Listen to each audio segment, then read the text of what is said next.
This is Brazilian President Lula da Silva, the host of the Brics Summit this year.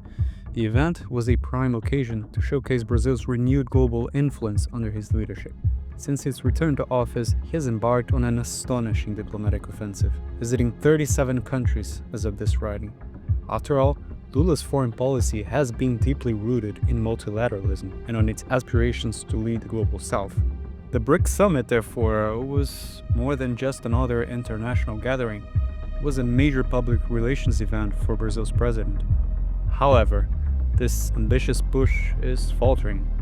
And with record low approval ratings at home and a controversial foreign policy, the prevalent sentiment is that Lula's moment on the world stage is drawing to an end. If you're interested in learning more about what happens beyond the headlines, hit the like button and subscribe to the channel, because in our world, every move matters.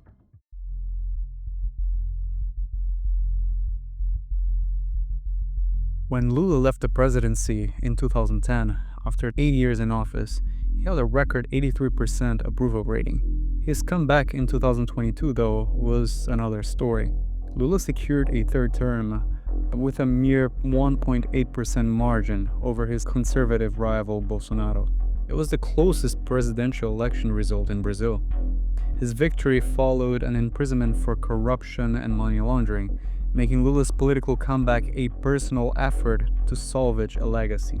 But above all, his election marked a significant shift from former President Bolsonaro's isolationist stance. But Brazil's foreign policy under Lula has faced scrutiny due to several issues. One can mention the controversial Brics enlargement, ineffective attempts to mediate peace in Ukraine, an inconsistent environmental policy, an indifferent stance on Venezuela's regional threats, Lula's anti-Western rhetoric, and the list goes on. For instance, Lula has consistently called for the end of dollar trade dominance and backed a new Latin American currency to diminish the American influence. This infuriated Washington. He also openly blamed the European Union and the United States for prolonging the war in Ukraine. Such cases where Brazil's diplomatic posture has raised eyebrows continue. Lula's strong rhetoric at times unintentionally caused offense in the West. A White House spokesman openly accused the Brazilian government of, quote, echoing Russian and Chinese propaganda. Lula and his advisors may have mismanaged Brazil's multilateralist messaging. But to be fair, managing the foreign policy of a nation with over 218 million people is inherently complex. Brazil's economy heavily relies on trade with major partners like China, the United States, and the European Union. In this context, the unratified EU-Mercosur free trade agreement highlights one of Brasilia's ongoing diplomatic challenges. Concerns about Lula's climate pledges also raise questions about its reliability as an international partner. And internally, political instability and governance issues divert focus and resources from foreign policy objectives. And despite Lula's energetic diplomatic re-engagement, initial optimism surrounding Brazil's global power aspirations is gradually losing steam.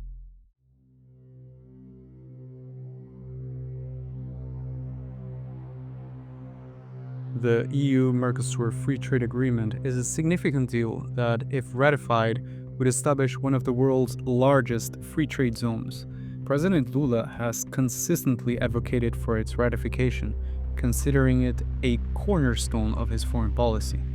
Together, the EU and the Mercosur nations of Brazil, Argentina, Paraguay, and Uruguay comprise over 700 million people and 25% of the global GDP. Negotiations began in 1999, gained momentum in 2016, and concluded in 2019. The comprehensive agreement, which covers trade, political dialogue, and cooperation, now awaits the ratification by the European Parliament and individual member states. The proponents of the agreement emphasize its significant economic advantages. Mercosur stands to benefit from increased exports of agricultural products like beef, poultry, and soy, fostering economic growth and attracting foreign investments. For EU countries, it will improve market access for industrial goods and services, saving European companies billions in custom duties. The agreement also offers a diversified and secure source of South America's critical raw materials, such as lithium, niobium, graphite, and rare earth metals, which are essential for the EU's green transition. However, the agreement, which requires ratification by all EU member states, faces considerable opposition. Farmers in France and Ireland have voiced strong concerns about unfair competition from cheaper Mercosur agricultural imports, citing less stringent environmental and labor standards. And environmental organizations warned that the deal could accelerate deforestation. France, in particular, has consistently raised strong objections, emphasizing the need for stricter clauses to ensure equivalent production standards. Moreover, specific EU industries such as the beef and sugar sectors fear being undercut by Mercosur producers. While the EU-Mercosur agreement does include a chapter on trade and sustainable development with commitments to international conventions, critics argue that the enforcement mechanisms are weak or absent. Addressing these concerns primarily falls to Mercosur leaders, especially Brazil's president. And President Lula has actively pressed European leaders. And despite Brazil's diplomatic push, securing ratification remains a significant challenge due to the persistent European resistance, particularly the one from Paris. After all, selfies on a green and yellow Eiffel Tower do not match the influence and power of the French agricultural lobby. The stalemate represents a potential defeat for Lula's ambitious foreign policy agenda and will surely undermine his standing ahead of the presidential elections next year.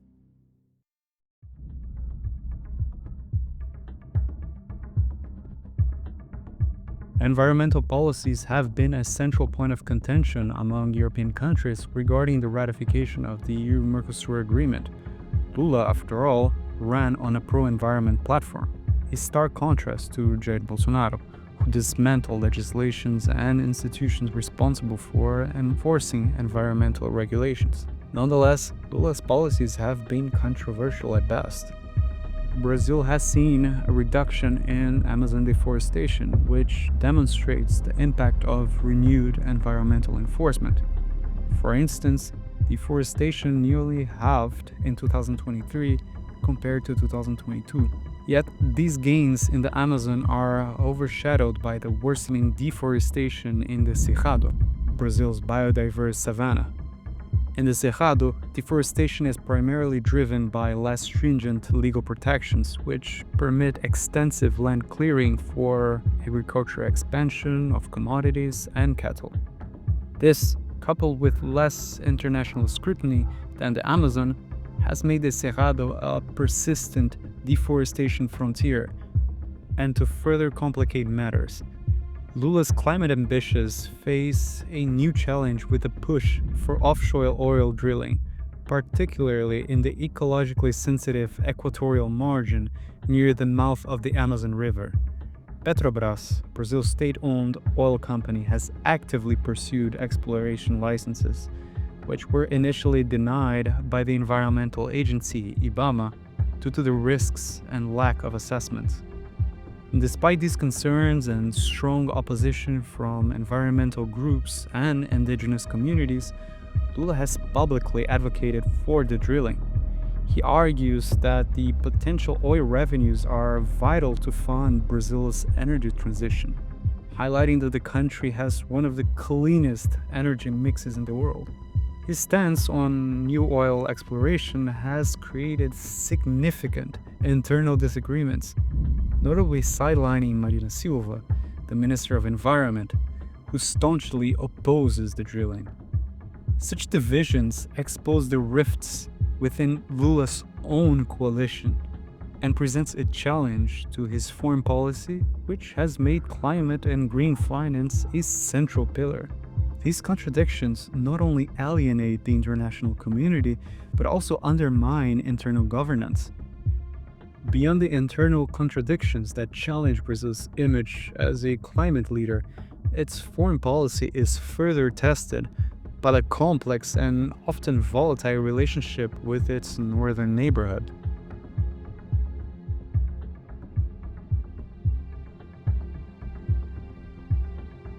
Maduro and Lula, both leftist leaders, initially shared a close relationship. Maduro's authoritarianism has become an electoral liability for Lula, while Caracas views Brasilia as an unsupported neighbor. This tension was evident when Brazil blocked Venezuela's entry into Brics, infuriating Maduro. Adding to these diplomatic strains, Venezuela's militaristic rhetoric and territorial ambitions over Guyana's oil-rich Essequibo region pose another concern for Brazil. This claimed territory, roughly two-thirds of Guyana, holds significant historical, emotional, and geopolitical weight in Caracas. It also serves as a convenient tool for the Chavista regime to bolster its faltering domestic credibility. But an armed conflict between Venezuela and Guyana is the last thing Brazil needs, as it would inevitably spill over into its northern state of Roraima. Moreover, the Venezuelan-Guyana border is a dense tropical jungle, and the only roads connecting Venezuela to Essequibo pass through Brazil. A war would also open another geopolitical front between major superpowers. As such, Brasilia opted for a cautious approach and expects to triple its military presence there. Roraima's vulnerability is acute, currently hosting over 77,000 Venezuelan migrants, or 12% of the state's population. Roraima's already overstretched resources, burdened by the refugee influx, would be critically strained by any conflict. And despite Brazil's larger size, population, economy, and military, it still faces significant challenges from its unpredictable neighbor. Venezuela possesses a considerable military power, particularly its air force, and is a source of insecurity for Brasilia regarding its national security, migrant flow, energy policy, and regional integration. And although Brazil offered to mediate the Essequibo crisis, it yielded no results. Caracas proceeded anyways with the elections for Essequibo representatives, a move eerily similar to Russia's actions in annexed Ukrainian regions. These delicate situations represent the immense complexities of the regional diplomacy for Lula. And navigating such delicate security threats underscores Brazil's motivation to seek broader alliances on the global stage, notably through its membership in the Brics.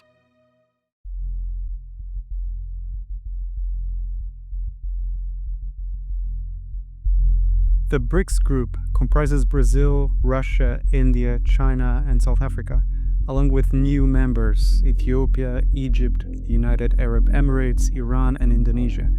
These nations are united by the shared goal of challenging the existing unipolar world order. However, the Brics are remarkably diverse. This inherent diversity often leads to internal misalignments regarding the Brics' identity. Such fundamental differences plague the group, raising questions about its long-term coherence and the precise nature of its collective agenda. Yet, Brics membership has helped Brazil to manage its economic relationship with Beijing, as it exports more to China than to the US and the EU combined. And Brazil has been deeply skeptical of the US-led order, which leads it to strengthen ties with other emerging powers as means to increase Brasilia's leverage when negotiating with Washington. This is why even pro-American politicians like former President Jair Bolsonaro have not abandoned Brics.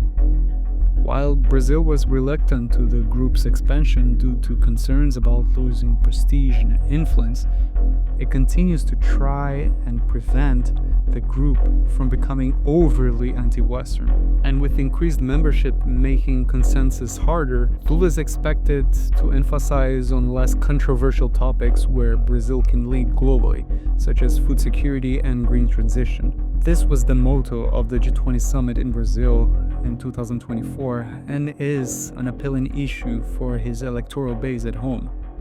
Brazil also hopes a Trump presidency could ease tensions with Russia, which would resolve a contention between Lula and Western leaders, who criticize Brazil's neutral stance on isolating Putin. This geopolitical friction has had tangible impacts.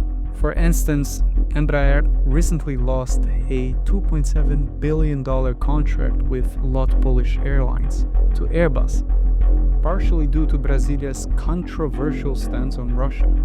The Brics once offered Brazil global influence, but the group's evolving anti-Western alignment makes Brazil appear increasingly hostile.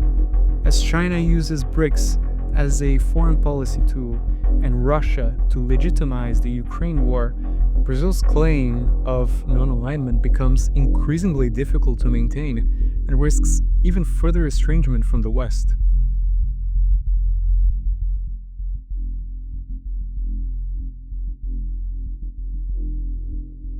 As Lula's ambitious push for global influence faces increasing headwinds, his foreign policy agenda appears overshadowed by pressing domestic challenges and the looming 2026 presidential elections.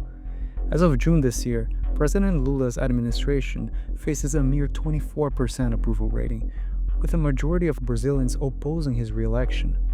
At almost 80 years old, and with a long history of health complications, the image of a strong leader is far gone. And despite that, there are no viable alternative candidates from Lula's party. And it appears certain that Lula's path to victory next year is going to be significantly more challenging than in previous elections, especially with an incumbent right-wing Congress. The relationship between the executive and legislative branches has been particularly strained. Take Congress's recent overturning of Lula's decree on financial transaction taxes. This was an unprecedented move that hasn't happened since 1992, but it was supported by roughly 3/4 of Congress, including many of Lula's own coalition partners. Many center to right-wing lawmakers are expected to distance themselves from Lula's unpopular and controversial policies as the election season approaches. If Lula cannot whip his own coalition partners to back his legislations, then Brazil's ambitious foreign policy will inevitably take a back seat to the more pressing issue of political survival at home. It's just geopolitics. Considering the deep divisions at home and the growing contradictions in his foreign policy, do you think Lula's ambitious push for global influence is a calculated risk or a failing project? Let us know in the comments below. And if you want to learn more about politics and international affairs, consider liking the video and subscribing to the channel. Thanks for watching and see you next time.